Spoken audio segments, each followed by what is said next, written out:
The bridge of the USS Retribution hummed with the controlled tension that preceded every major engagement. Admiral Helena Cross stood before the massive viewport, her weathered hands clasped behind her back as she watched the rust-colored orb of Kuriko grow larger against the starfield. The planet's surface was a maze of jagged canyons and towering spires of stone, scarred by eons of geological violence. Somewhere beneath that hostile terrain lay the enemy that had plagued humanity for 3 years. "Admiral, we're receiving telemetry from the advanced reconnaissance drones," reported Commander Vega from the tactical station. His voice carried the same grim efficiency that had made him Cross's most trusted officer. "The Keth defensive grid is more extensive than our intelligence suggested." Cross turned from the viewport, her steel-gray eyes reflecting the bridge's amber lighting. At 57, she had commanded fleets through 14 major engagements, but none had carried the weight of this mission.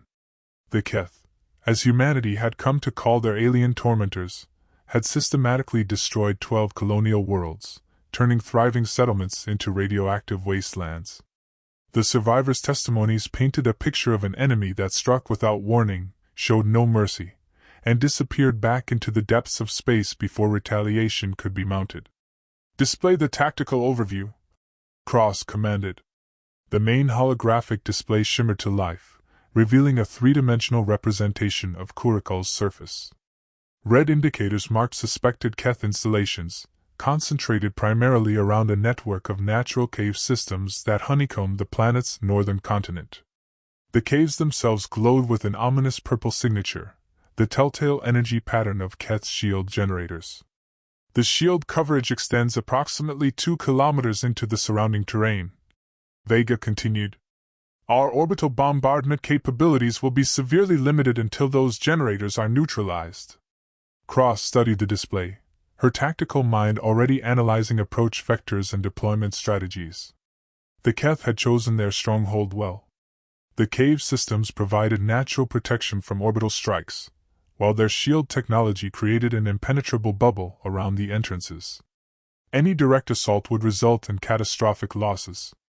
"What's the status of our infiltration assets?" she asked. "Lieutenant Janice Torres reports ready for deployment," came the response from Lieutenant Commander Sarah Kim at the communications station. "Her team has completed final equipment checks and mission briefings." Cross nodded grimly. The success of the entire operation rested on a single officer's ability to penetrate the most heavily defended position in Keth-controlled space. Torres was the best they had, a specialist in covert operations with an uncanny ability to adapt to alien technology. If anyone could disable the shield generators from within, it was her. "Signal the fleet to assume attack formation Theta 7, Cross ordered. "All ships are to maintain current distance until Phase 1 is complete. I want overlapping fields of fire, but nobody moves closer until I give the word." The bridge erupted in controlled activity as officers relayed commands throughout the fleet. Through the viewport, Cross could see the other vessels of her task force repositioning themselves.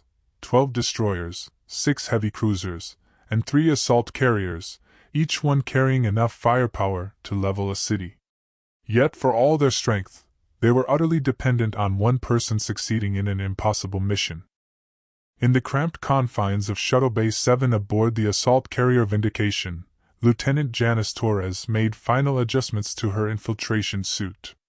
The advanced garment was a marvel of military engineering, composed of adaptive metamaterials that could shift color and texture to match the surrounding environment, integrated life support systems that could sustain her for 72 hours, and sensor arrays sophisticated enough to detect Keth technology at the molecular level. Torres was 20 years old, with the lean build of someone who had spent years training in zero-gravity combat environments. Her dark hair was pulled back in a regulation bun, revealing the intricate tattoo that traced along her left temple, a memento from her time with the 47th Reconnaissance Battalion during the Proxima campaign. That engagement had earned her the nickname, Ghost, among her peers, a testament to her ability to move through enemy territory without detection. "Final systems check complete," announced Sergeant Marcus Webb, her technical specialist. Webb was a mountain of a man whose gentle demeanor masked considerable expertise in alien technology. He had volunteered for the mission despite having a pregnant wife back on Luna Station, a decision that spoke to both his courage and his understanding of what failure would mean for humanity. All green across the board, confirmed Corporal Lisa Park, the team's demolitions expert. Park was the youngest member of the squad at 23, but her record with explosive ordnance was flawless. Her slight frame concealed an almost supernatural intuition for the precise application of destructive force. Torres looked at her team, 5 specialists who had trained together for 8 months in preparation for this moment. Each one was an expert in their field, each one fully aware that they were unlikely to return from Curacao alive. The Keth were known for their brutal efficiency in eliminating intruders, and the cave systems provided them with every possible advantage. "Remember the mission parameters," Torres said, her voice carrying the quiet authority that had made her one of the military's most decorated officers. "Primary objective is the destruction of the central shield generator. Secondary objectives include intelligence gathering on Keth technology and population estimates. If we encounter resistance that threatens mission completion, we withdraw immediately." She paused, meeting each team member's eyes in turn. "The fleet is counting on us to open the door.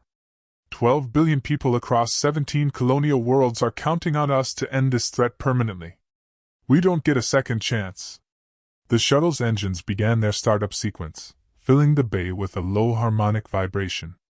Torres felt the familiar pre-mission surge of adrenaline as her body prepared for combat. She had led infiltration missions on 6 different worlds, but none had carried these stakes. Success would mean salvation for humanity's colonial expansion. Failure would mean the slow extinction of human civilization beyond Earth. 10 minutes to deployment," announced the shuttle pilot over the intercom. "Weather conditions planetside are optimal for covert insertion." Torres activated her suit's camouflage systems and watched as her reflection in the shuttle's polished bulkhead seemed to fade and shimmer. The technology was nearly perfect, but she knew that the Keth possessed sensors that operated across spectrums unknown to human science. Her team would be relying on speed, stealth, and more than a little luck to reach their objective. As the shuttle detached from the carrier and began its descent toward Curacao's atmosphere, Torres felt the weight of command settle on her shoulders. Somewhere in the darkness ahead lay an enemy that had shown no mercy to human civilization. In a few hours, she would either strike a decisive blow against them or die in the attempt. The shuttle whisper cut through Curacao's upper atmosphere like a knife through silk, its stealth coating absorbing radar signatures and electromagnetic emissions. The planet's surface rushed up to meet them, a landscape of savage beauty dominated by towering mesa formations and deep canyons carved by ancient rivers. The air was thin but breathable, with a slightly higher oxygen content than Earth standard. Torres monitored the descent from the pilot's chair, her enhanced vision systems displaying tactical overlays across the landscape below. The Keth installations appeared as geometric intrusions on the natural terrain, alien architecture that seemed to grow from the stone itself rather than being constructed upon it. The technology was clearly beyond human understanding, incorporating principles of physics that humanity had only begun to theorize about. "Landing zone confirmed," reported Ensign Davis, the shuttle's pilot. "No immediate signs of detection." The chosen insertion point was a narrow canyon approximately 15 kilometers from the primary cave entrance. Intelligence suggested that Keth patrol patterns rarely extended this far from their central installation, though the enemy's ability to monitor vast areas with minimal personnel remained one of their most concerning capabilities. The shuttle touched down with barely a whisper of displaced air, its landing struts finding purchase on the rocky surface. Torres felt the artificial gravity adjust to planetary normal as the craft's systems compensated for local conditions. Through the viewport, she could see the canyon walls rising nearly 300 meters on either side, their surface scarred by wind erosion and geological upheaval. "Atmospheric composition confirmed safe for human activity," Webb reported from his monitoring station. "Ambient temperature is 12 degrees Celsius. Solar radiation within acceptable parameters." Torres activated her suit's external sensors and immediately felt the alien nature of the environment. There was something subtly wrong about the electromagnetic spectrum on Curacao, background radiation patterns that suggested the presence of exotic matter or unknown energy sources. The Keth had been on this world for at least 50 years, according to archaeological evidence, and their technology had clearly adapted to local conditions.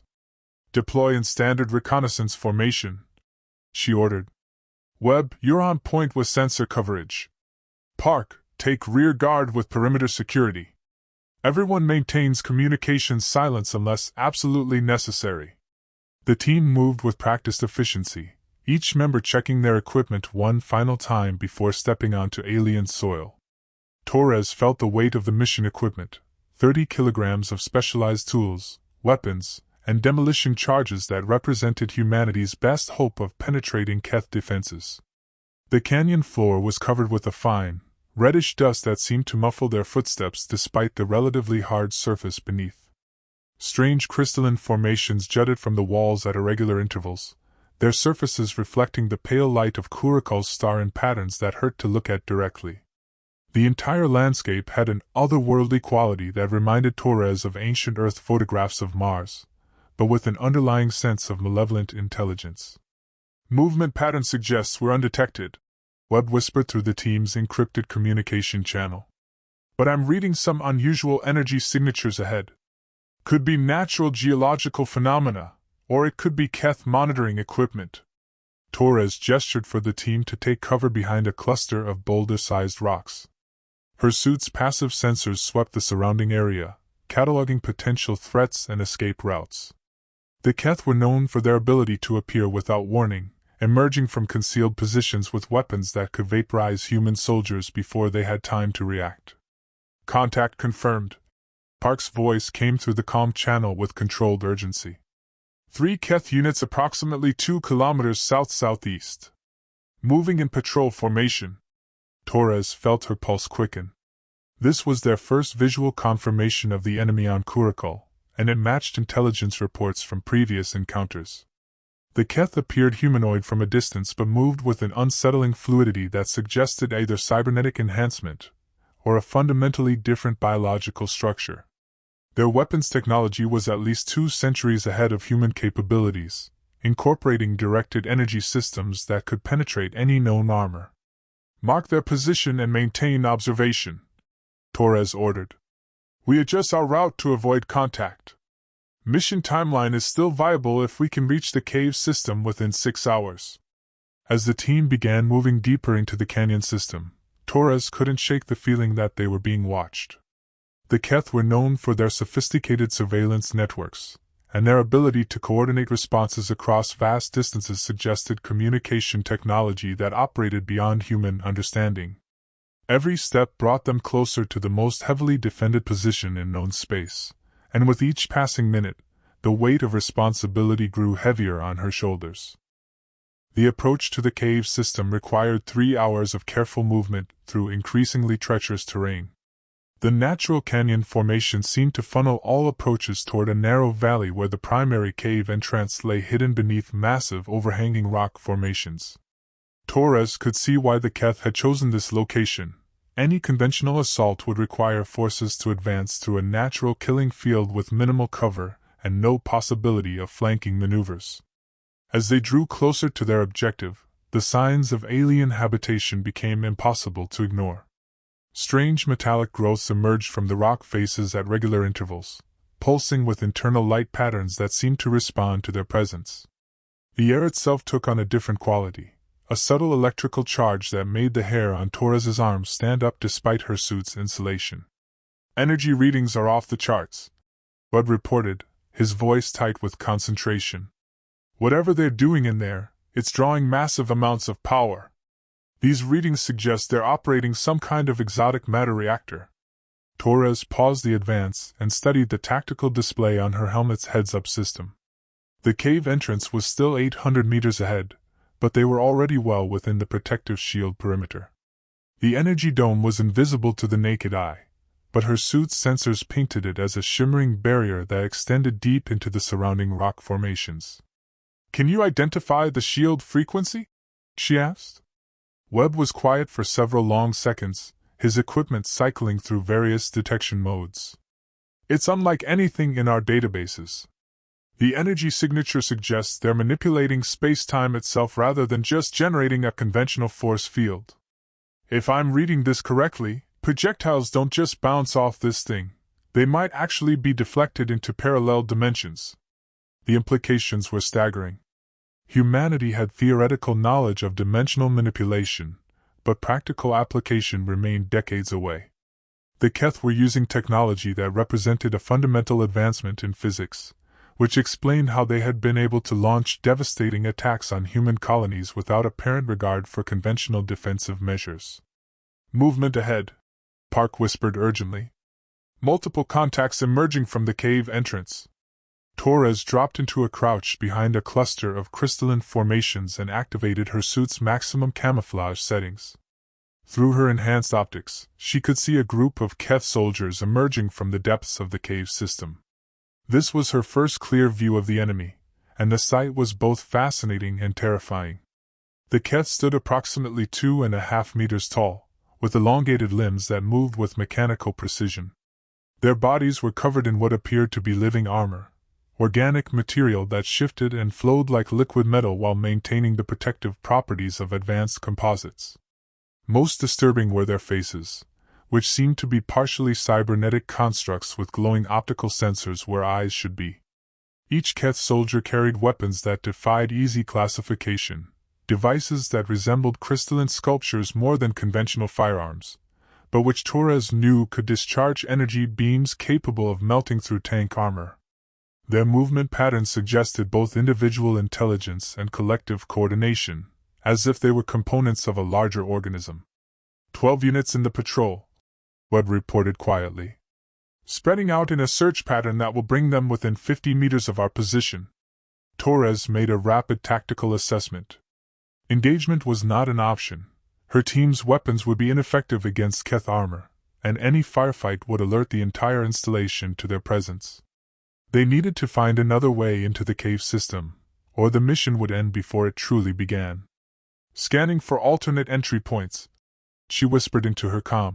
"There have to be maintenance tunnels or secondary entrances.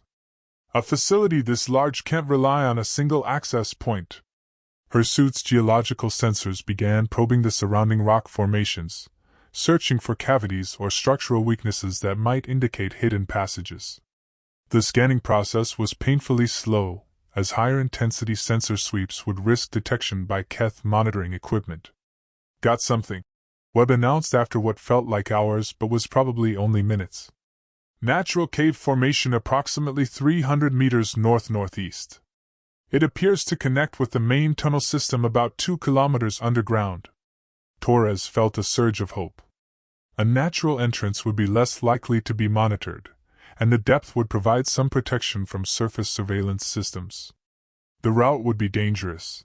They would be moving through unmapped tunnel systems with no guarantee of finding their objective, but it was their best chance of reaching the shield generator without triggering a general alarm. "Move out," she ordered. "Stay low and keep sensor profiles minimal. We have one shot at this." The natural cave entrance was little more than a crack in the rock face, barely wide enough for a human to squeeze through. Torres went first, her suit's illumination systems painting the narrow passage in pale blue light. The walls were covered with strange mineral deposits that seemed to pulse with their own internal rhythm, and the air carried a metallic taste that suggested high concentrations of exotic elements. 20 meters into the passage, the tunnel opened into a vast underground chamber that took Torres's breath away. The space stretched beyond the range of her lights, with a ceiling that disappeared into darkness overhead. Massive stalactite formations hung like teeth from above, while the floor was covered with pools of luminescent liquid that cast dancing shadows on the walls. "Incredible," Webb whispered, his scientific training overriding tactical caution for a moment. "This is a natural cave system, but look at these mineral formations. They're unlike anything in the geological database." Torres shared his amazement but forced herself to focus on the mission. "Scan for connecting passages. We need to get deeper underground and find a route to the main installation." As the team moved across the chamber floor, careful to avoid the glowing pools, Torres began to notice disturbing details about their environment. The rock formations weren't entirely natural, There were tool marks and artificial modifications that suggested intelligent shaping. More concerning, some of the mineral deposits appeared to be growing in geometric patterns that resembled circuit boards or neural networks. Contact! Park's voice cut through the calm channel with deadly urgency. Keth presence confirmed. Multiple units moving through passages ahead. Torres immediately signaled for the team to take cover behind a cluster of stalagmites. Through her enhanced optics, she could see movement in the depths of the chamber. Tall figures moving with that characteristic fluid gait that marked them as non-human. They appeared to be conducting some kind of systematic search of the underground passages. "Can you estimate numbers?" Torres asked. "At least 20 units," Park replied. "Moving in coordinated search patterns. They know we're here." The realization hit Torres like a physical blow. Despite all their precautions, the Keth had detected their presence. Whether through superior sensor technology or some other means, the enemy was actively hunting them through the underground maze. The mission timeline was now compressed to however long it took the search teams to reach their position. "New objective," Torres announced, her voice carrying the calm authority of a veteran commander facing impossible odds. "We push straight for the main installation. No more stealth approach. Speed is our only advantage now." Webb quickly consulted his navigational equipment. "Main tunnel system should be accessible through the passages on the far side of this chamber. Distance to probable shield generator location is approximately 3 kilometers through unknown terrain." Torres felt the familiar surge of combat adrenaline as her body prepared for action. This was the moment when careful planning gave way to improvisation and sheer determination. Her team was outnumbered, outgunned, and operating in hostile territory, but they were also humanity's last hope for stopping an enemy that had already destroyed entire worlds. "Move fast, move quiet, and if anyone gets separated, continue the mission," she ordered. "The generator is the only thing that matters now." The team began moving across the chamber at double time, their enhanced suits providing just enough illumination to navigate the treacherous terrain. Behind them, Torres could hear the sounds of pursuit, the metallic clicking of Keth equipment, and the subtle harmonics of their communication systems. The enemy was closing in, and the underground hunt had begun in earnest. As they reached the far side of the chamber and entered a tunnel that sloped deeper into the planet's crust, Torres couldn't shake the feeling that they were descending into something far worse than a simple military installation. The very rock around them seemed alive with alien purpose, and she began to suspect that the true nature of the Keth presence on Curacao was more sinister than anyone had imagined.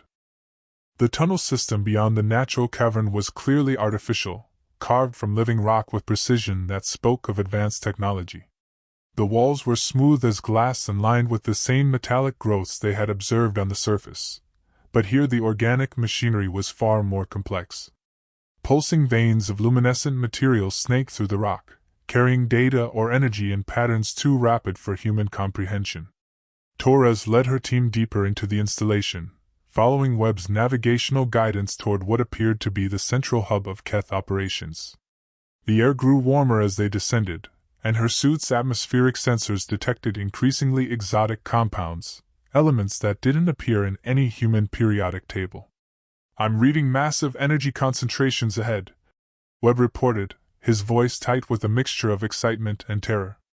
"Whatever they're doing in there, it's operating on a scale that dwarfs anything humanity has ever attempted." They moved through corridors that seemed to pulse with life, past chambers filled with equipment that defied easy categorization. Some rooms contained what appeared to be computing systems, crystalline matrices that processed information through quantum entanglement and dimensional manipulation. Others held tanks filled with luminescent fluid, within which shadowy forms moved with disturbing purpose. "Are those—" Park began, then stopped herself. "Humans," Torres finished grimly. "Or what's left of them." The implications were horrifying. The Keth weren't just destroying human colonies. They were harvesting the survivors for some unimaginable purpose. The floating forms in the tanks showed signs of cybernetic modification, their bodies partially merged with alien technology in ways that suggested ongoing experimentation. Torres forced herself to maintain focus on the mission despite the mounting evidence of enemy atrocities. Each chamber they passed revealed new horrors. Laboratories where human anatomy was being studied and modified, communication centers where the screams of distant colonies were monitored and analyzed, and weapons testing facilities where captured human equipment was being reverse-engineered and improved. "Shield generators should be directly ahead," Webb announced, consulting his tracking equipment. "Energy signature suggests we're looking at the primary control center for the entire installation." They emerged into a vast circular chamber that took Torres's breath away. The space was easily 200 meters in diameter, with a ceiling that disappeared into darkness overhead.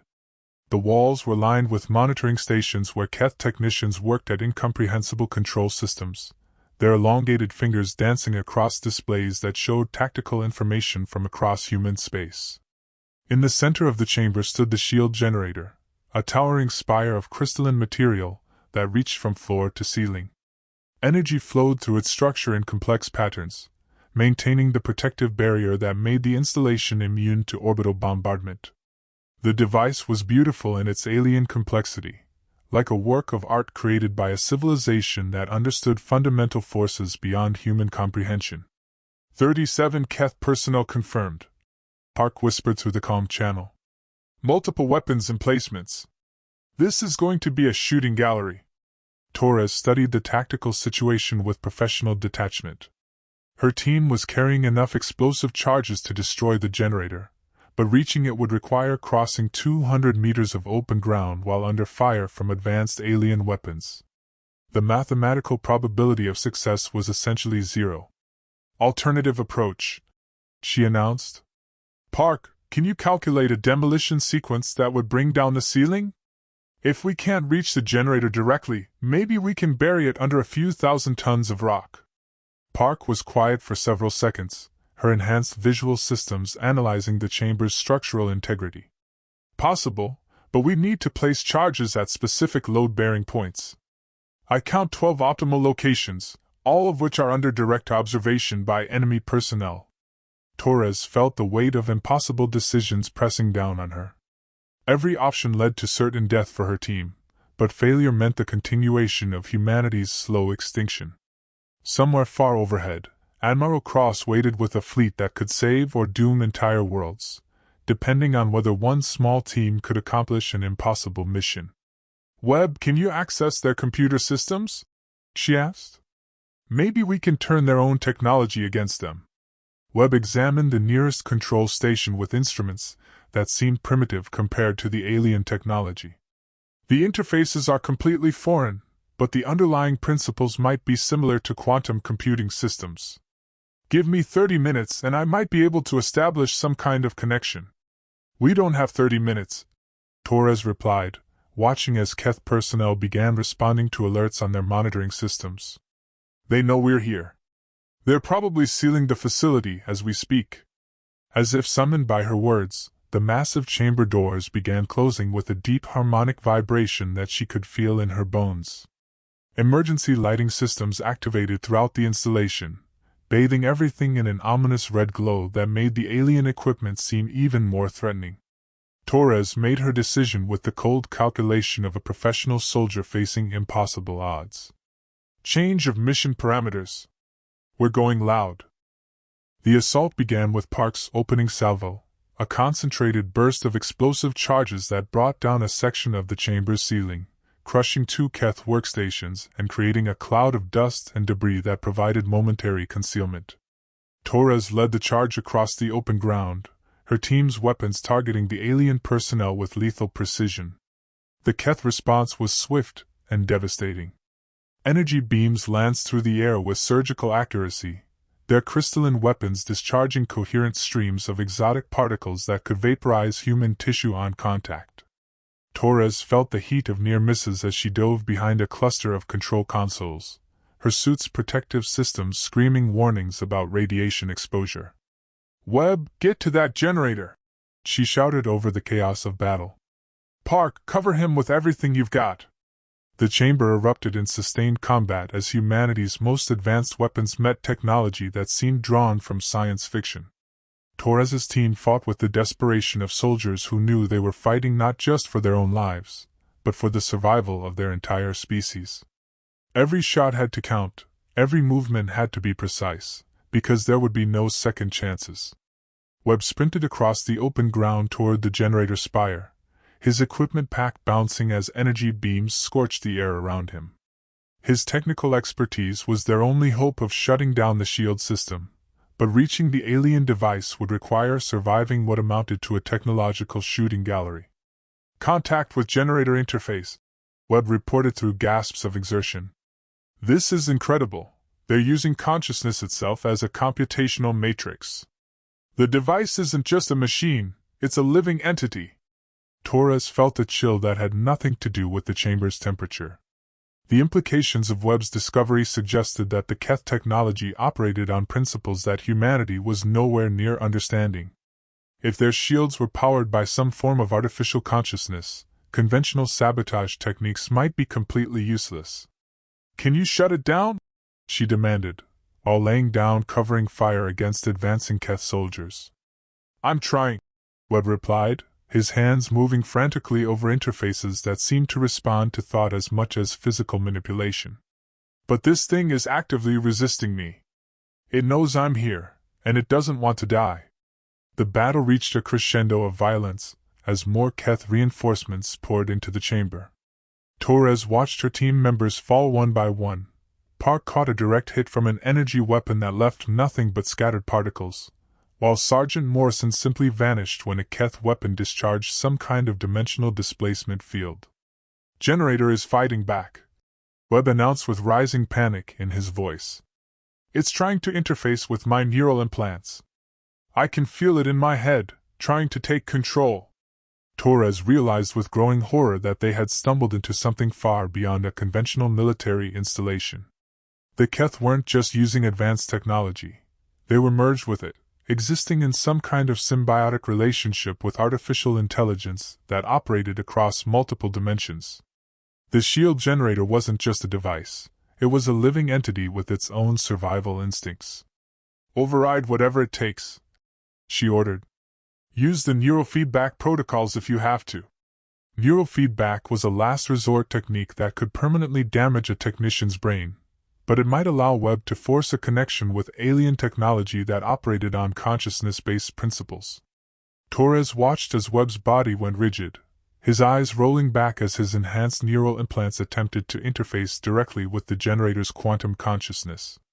"Connection established," Webb announced, his voice carrying harmonics that sounded distinctly non-human. "I can see the network structure. My God, they're connected to installations across 17 star systems. This isn't just a single facility, it's part of a galactic communications grid." The revelation hit Torres like a physical blow. The Keth weren't just occupying Curacao, they were using it as a hub for coordinating attacks across human space. The shield generator was simultaneously protecting this installation and maintaining communication links with enemy forces throughout the galaxy. "Can you shut down the entire network?" she asked, even as Keth soldiers closed in on their position. "Maybe," Webb replied, his voice now carrying distinctly alien inflections. "But it will require me to merge completely with their system. I won't be coming back from this one, Lieutenant." Torres felt the weight of command crushing down on her shoulders. She was asking one of her soldiers to sacrifice not just his life, but his very humanity, for a chance to strike a decisive blow against an enemy that threatened the existence of human civilization. Yet, as she looked around the chamber at the evidence of Keth atrocities, she knew there was no alternative. "Do it," she ordered. Webb's transformation was both fascinating and horrifying to witness. As his consciousness merged with the alien network, his body began exhibiting characteristics that were distinctly non-human. His skin took on a metallic sheen, and his eyes began glowing with the same cold light that emanated from Keth optical sensors. Yet his voice, when he spoke, retained enough humanity for Torres to recognize the man who had volunteered for an impossible mission. "I can see everything," Webb announced, his words carrying harmonics that seemed to resonate through the chamber's crystalline structures. "The entire Keth collective is spread across 43 star systems. They're not a species, they're a hybrid organism that converts other life forms into components of a larger intelligence. Torres continued fighting as Webb worked, her weapon discharging burst after burst of coherent energy against advancing Keth soldiers. The enemy seemed reluctant to target Webb directly, perhaps recognizing that his neural merger represented either a threat or an opportunity for their collective consciousness. 17 human colonies have been completely converted, Webb continued, his voice growing more mechanical with each word. The survivors aren't prisoners, they're being integrated into the collective as biological processors. Earth itself is scheduled for conversion in approximately 18 months. The revelation sent a surge of desperate urgency through Torres's exhausted body. Earth, humanity's birth world, home to 12 billion people, was next on the Keth target list. If the aliens succeeded in converting Earth's population, human civilization would cease to exist except as components in an alien consciousness that spanned galaxies. Can you stop them? Torres demanded, even as her remaining ammunition reserves dwindled toward zero. The network has safeguards, Webb replied, his form now more machine than human. But I can introduce a recursive paradox into their consciousness matrix. It will propagate through the quantum entanglement channels and force a complete system restart across all installations. Torres didn't pretend to understand the technical implications, but she recognized the tone of someone describing a desperate gambit with uncertain chances of success. What's the cost? Everything, Webb said simply. The paradox will destroy any consciousness connected to the network when it activates. That includes me, all Keth personnel, and the hybrid entities they've created from human captives. The moral weight of the decision was staggering. Webb was describing a weapon that would commit genocide against the Keth collective while simultaneously killing thousands of human prisoners who had been forcibly integrated into their network. Yet the alternative was the eventual extinction of humanity as an independent species. How long do you need? Torres asked. 30 seconds to encode the paradox. Another 60 seconds for it to propagate through the network. After that, the collective consciousness will begin experiencing cascading logical failures that will ultimately result in complete neural shutdown. Torres looked around the chamber at the advancing Keth soldiers, her tactical mind calculating approach vectors and response times. Her team was down to 3 survivors, their ammunition was nearly exhausted, and enemy reinforcements were arriving every few seconds. Buying Webb 90 seconds might be impossible, but it was humanity's only chance. All units, concentrate fire on the main entrance, she ordered. We hold this position for 2 minutes or we all die here. The final phase of the battle was a symphony of destruction that pushed human technology to its absolute limits. Torres and her surviving team members fought with the desperate courage of soldiers who knew they were buying salvation with their lives. Energy beams carved through the air in complex patterns, explosive charges brought down sections of the chamber's ceiling, and the air itself seemed to burn with the discharge of exotic weapons. Paradox encoding complete, Webb announced, his voice now almost completely mechanical. Initiating propagation sequence. 60 seconds to network failure. Torres felt a surge of hope as she watched Webb's hybrid form interfacing directly with the generator spire.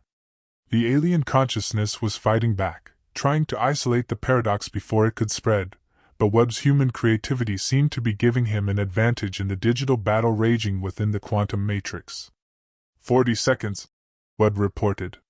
The collective is attempting to sever network connections, but the paradox has already reached core installations in 7 star systems. The Keth soldiers in the chamber suddenly stopped their advance, their movements becoming erratic as the spreading logical failure began affecting their shared consciousness. Some collapsed entirely, while others began displaying behaviors that seemed random and purposeless. The collective intelligence that had coordinated their actions was beginning to fragment. 20 seconds, Webb announced. The paradox has reached Earth's defensive grid. They were already beginning preliminary invasion preparations. Torres felt a moment of pure terror as she realized how close humanity had come to extinction. The Keth invasion of Earth had been imminent, and only Webb's sacrifice was preventing the complete conversion of human civilization into components of an alien collective. 10 seconds, Webb said, his voice now barely recognizable as human. Tell Admiral Cross that the shields will fail when the paradox completes its cycle. The orbital bombardment window will be exactly 17 minutes before their backup systems come online. Webb, Torres called out, but the figure at the generator spire was no longer responding to human speech. The final moment arrived with a flash of light that seemed to originate from within the crystalline structure itself. The generator spire shuddered, its internal energy patterns flickering and failing as the paradox reached its ultimate resolution. Every Keth soldier in the chamber collapsed simultaneously, their shared consciousness severed from the collective that had sustained them. In the sudden silence that followed, Torres realized that the mission had succeeded at a cost that she was only beginning to comprehend. 18 minutes later, the shields protecting the Keth installation failed completely. Admiral Cross, monitoring the situation from the bridge of the Retribution, felt a surge of grim satisfaction as her sensors confirmed what Lieutenant Torres had died to achieve. The impenetrable barrier that had protected humanity's greatest enemy was gone, leaving their stronghold exposed to the full might of the fleet's combined firepower. All ships commence orbital bombardment, Cross ordered. Target priority is the main cave system. I want that installation reduced to molten slag. The response was immediate and overwhelming. 12 destroyers opened fire simultaneously, their main batteries hurling streams of coherent energy into the planet's surface. Heavy cruisers contributed their massive particle beam arrays, while the assault carriers launched wave after wave of kinetic penetrators designed to crack open underground installations. The bombardment was visible from orbit as a continuous aurora of destruction that painted the night side of Curacao in brilliant colors. Each impact sent shockwaves rippling through the planet's crust, and the cumulative effect was like watching the slow-motion explosion of a small star. The Keth installation, which had seemed impregnable just hours before, was being systematically vaporized by technology that represented humanity's finest military achievement. Seismic sensors indicate complete structural collapse of the underground complex, reported Commander Vega. No energy signatures remaining from Keth technology.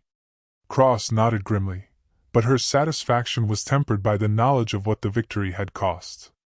Lieutenant Torres and her team had given their lives to provide this opportunity, and their sacrifice had revealed the true scope of the threat that humanity faced. The Keth weren't just another hostile alien species. They were a galactic collective that had been systematically converting civilizations into components of a vast artificial intelligence. "What's the status of the paradox weapon?" she asked. "Communications are reporting widespread disruption of Keth activities across 17 star systems," came the response from the intelligence station. "The collective consciousness appears to have suffered catastrophic failure, but we're detecting isolated pockets of activity that suggest some installations survived the neural shutdown." Cross wasn't surprised. An enemy sophisticated enough to span multiple star systems would certainly have contingency plans for network failures. The paradox weapon had dealt them a severe blow, but it was unlikely to have completely eliminated the threat. Humanity had won a battle, but the war was far from over. "Signal the fleet to maintain bombardment for another 6 hours," she ordered. "I want to be absolutely certain that nothing survives down there. Then we begin systematic reconnaissance of the other affected star systems." As the destruction continued below, Cross found herself thinking about the broader implications of what they had discovered. The Keth Collective represented a form of existence that challenged fundamental assumptions about consciousness, individuality, and the nature of intelligence itself. They had created a civilization that operated as a single vast mind, capable of coordinating activities across galactic distances and converting other species into extensions of their own consciousness. The threat to humanity was existential in the most literal sense.